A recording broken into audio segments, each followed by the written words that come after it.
नमः शिवाय। आज हम आपको सुनाएंगे भाद्रपद मास की अमावस्या यानी भादो अमावस्या की पूरी व्रत कथा। आपसे प्रार्थना है कि ये कथा अंत तक जरूर सुने, क्योंकि अधूरी कथा सुनने से दोष लगता है। और ये कथा शुरू होने से पहले हमारे चैनल को सब्सक्राइब करके एक बार कमेंट्स में दिल से हर हर महादेव अवश्य लिखें।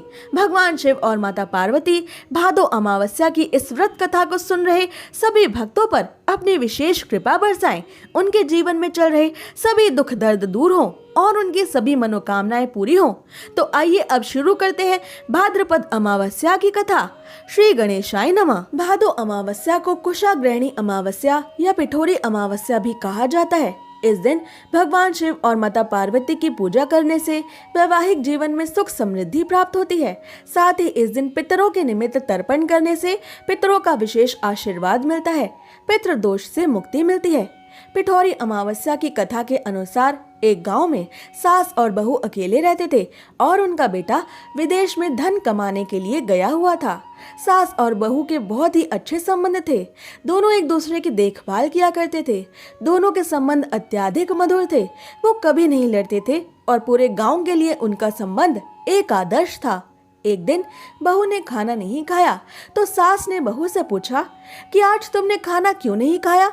तब बहू ने कहा कि सासू माँ, आज मेरा भाद्रपद अमावस्या का व्रत है, इसलिए मैंने खाना नहीं खाया। तब सास ने कहा कि बहू, ये व्रत क्या होता है और ये व्रत करने से क्या फल मिलता है, मुझे भी समझाओ।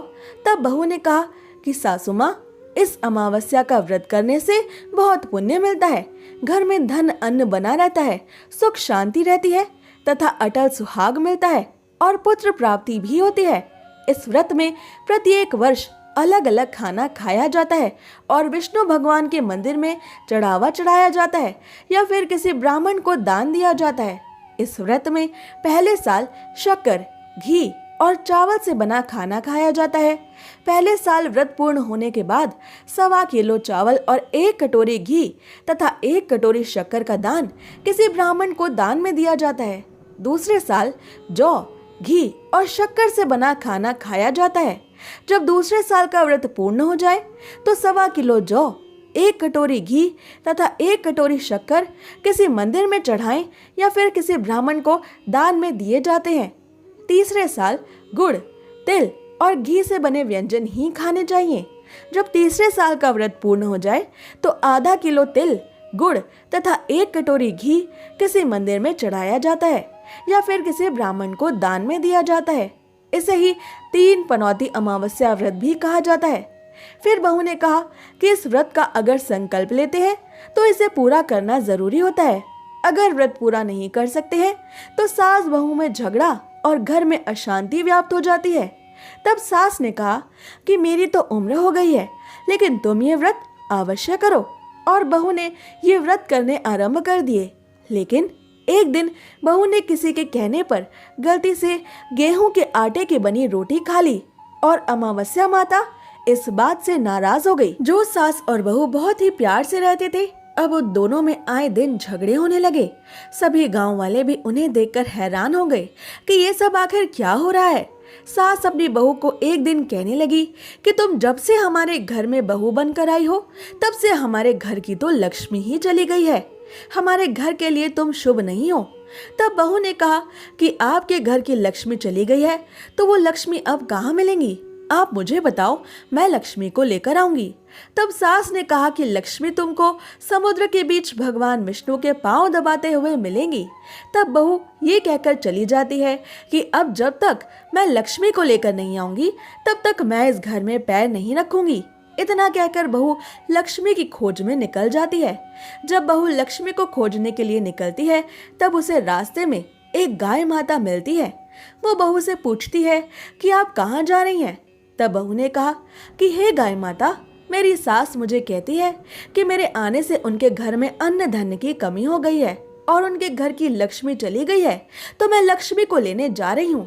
तब गाय माता ने कहा कि हे बेटी, अगर तुम जा ही रही हो तो भगवान विष्णु से मेरे बारे में भी पूछ लेना। तब बहू बोलती है कि ठीक है गाय माता, बताओ, मैं आपके बारे में भी पूछ लूंगी। तब गाय माता बोलती है कि मेरा जब भी बछड़ा होता है तो वो तुरंत भगवान को प्यारा हो जाता है, शरीर छोड़कर चला जाता है। तुम भगवान से पूछ लेना कि मेरे साथ ऐसा क्यों हो रहा है, मैंने ऐसे कौन से बुरे कर्म किए हैं। तब बहू बोली, गाय माता, मैं आपके बारे में अवश्य पूछ लूंगी। ये कहकर बहू आगे बढ़ती है। अब आगे जाते ही बहू को एक घोड़ी मिलती है जिसके गले में घंटी बंधी हुई है। घोड़ी ने भी कहा, बेटी, तुम मेरे दुख का निवारण भी भगवान विष्णु से पूछ लेना। तब बहू ने कहा, जरूर पूछ लूंगी। ये कहकर बहू और आगे बढ़ती है। आगे जाते ही बहू को एक अंधा और बधिर बुजुर्ग मिलता है। वो भी बहू से अपनी समस्या भगवान श्री हरि विष्णु से पूछने के लिए कहता है।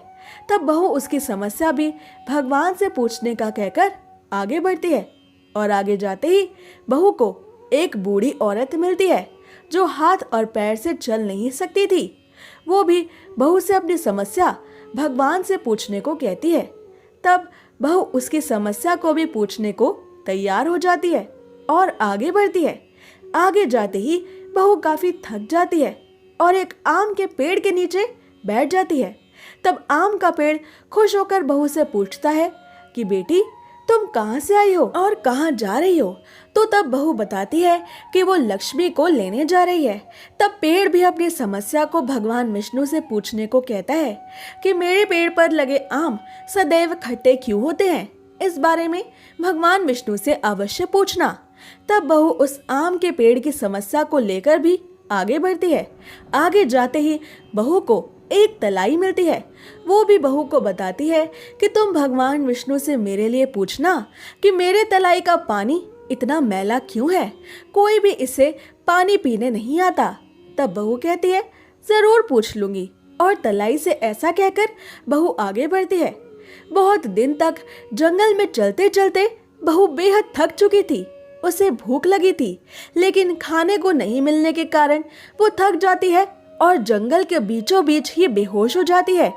उसी समय भगवान श्री हरि विष्णु और माता महालक्ष्मी वहां विचरण करते हुए आते हैं। तब माता लक्ष्मी विष्णु जी से कहती हैं कि हे नाथ, ये आपकी बहुत बड़ी भक्त है, आप इसके दुखों का निवारण करो। तब भगवान विष्णु कहते हैं कि इस संसार में बहुत से जीव दुखी हैं, सभी जीव अपने अपने कर्मों का फल भोग रहे हैं। हे देवी लक्ष्मी, मैं किस किस के दुख का निवारण करूं? तब माता लक्ष्मी ने विष्णु जी से विनती की और कहा कि ये स्त्री भूखी और प्यासी है और इसे यहाँ ऐसे छोड़ दिया तो जंगली जानवर इसे निश्चित ही अपना शिकार बना लेंगे। तब माता महालक्ष्मी की बात सुनकर भगवान विष्णु एक साधु का वेश धारण करते हैं और बहू के पास जाते हैं और उसे होश में लाते हैं। बहू के होश में आते ही साधु वेश में भगवान विष्णु उससे पूछते हैं कि वो यहाँ क्यों आई है और कहाँ जा रही है। तब बहू साधु वेशधारी भगवान श्री हरि विष्णु जी को पूरी बात बताती है। उसकी बात सुनकर भगवान विष्णु और माता महालक्ष्मी अपने असली रूप में उसके सामने प्रकट होकर उसे दर्शन देते हैं। उनके साथ अमावस्या माता भी वहां प्रकट होती है। बहू उन तीनों के चरणों में गिरकर उनकी वंदना करती है। अमावस्या माता बहू को कहती है कि बेटी, तूने मेरे व्रत को खंडित किया है, तुझे इसी की सजा मिली है तुम्हें, लेकिन अब मैं माफ करती हूँ। तुम घर जाओ, तुम्हारा घर अन्न धन से संपन्न होगा, तुम्हारा घर सुंदर महल में बदल जाएगा और तुम्हारी सभी मनोकामनाएं भी पूर्ण होंगी। ये सब होने के पश्चात बहू को रास्ते में जो भी मिला उन सभी के दुखों का निवारण करने के लिए वो विष्णु जी से विनती करती है। तब भगवान विष्णु बोलते हैं कि उस गाय ने कभी अपना दूध किसी को नहीं पिलाया, उस वजह से उसके बछड़े शरीर त्याग देते हैं। तुम उसका दूध पी लेना, जिससे उसके बछड़े जिंदा रहेंगे। वो घोड़ी पिछले जन्म में आटा पीसने वाली महिला थी। वो किसी को आटा पीस कर नहीं देती थी, इसलिए उसके गले में आज चक्की के पाट बंधे हैं। तुम उसके पाट खोल देना, वो बिल्कुल ठीक हो जाएगी। वो बुजुर्ग कभी भगवान के मंदिर में नहीं जाता था और ना ही उसने कभी भगवान के भजन सुने। तुम उसको मंदिर ले जाना और दर्शन करा देना, वो भी ठीक हो जाएगा। जो बुजुर्ग महिला तुम्हें मिली उसने कभी अपनी जवानी में दान पुण्य नहीं किया, इसलिए उसे आज ये सजा मिली है। तुम उससे दान करवा देना तो उसकी विकलांगता दूर हो जाएगी। उस आम के पेड़ ने कभी किसी बच्चे को अपने आम खाने नहीं दिए, इसलिए उसके सभी आम खट्टे होते हैं। तुम उस पेड़ का आम खा लेना तो उस पेड़ पर मीठे रसीले आम आने लगेंगे। तलाई का पानी पिछले जन्म में देवरानी जेठानी थी, वो हमेशा झगड़ती रहती थी। इसलिए उस तलाई का पानी मैला है। तुम उस तलाई का पानी पी लेना, तब वो पानी शुद्ध हो जाएगा। तब बहू ने भगवान विष्णु, माता लक्ष्मी और अमावस्या माता को नमन करके घर जाने के लिए निकलना सही समझा और रास्ते में उसे जो भी मिला उसने सभी की समस्या को भगवान विष्णु के द्वारा बताए गए उपायों के अनुसार दूर किया। सभी ने उसे आशीर्वाद भी दिया। इसके बाद बहू के घर जाते ही उसका घर एक सुंदर महल में परिवर्तित हो जाता है तथा घर में अन्न धन भरा मिलता है। तब बहू सास से कहती है कि सासू माँ, आपने सच कहा था, मैं आपके घर के लिए शुभ नहीं हूँ। मेरे जाने से ही आपके घर में लक्ष्मी आई है। अब आप यहीं रहे, मैं सदा के लिए मंदिर जा रही हूँ। तब सास ने कहा कि हे बेटी, ये सब तुम्हारे पनौती अमावस्या व्रत का ही फल है जो हमें मिला है। तुम यहीं पर रहोगी और कहीं नहीं जाओगी। इसके बाद सास बहू खुशी खुशी रहने लगे। एक दिन उनका बेटा भी विदेश से लौट आया और उसकी माँ ने उसे अमावस्या व्रत की महिमा बताई। तब से तीनों पूर्ण श्रद्धा से अमावस्या के व्रत करने लगे। अगर आपको ये कथा पसंद आई तो हमारे चैनल को सब्सक्राइब करें।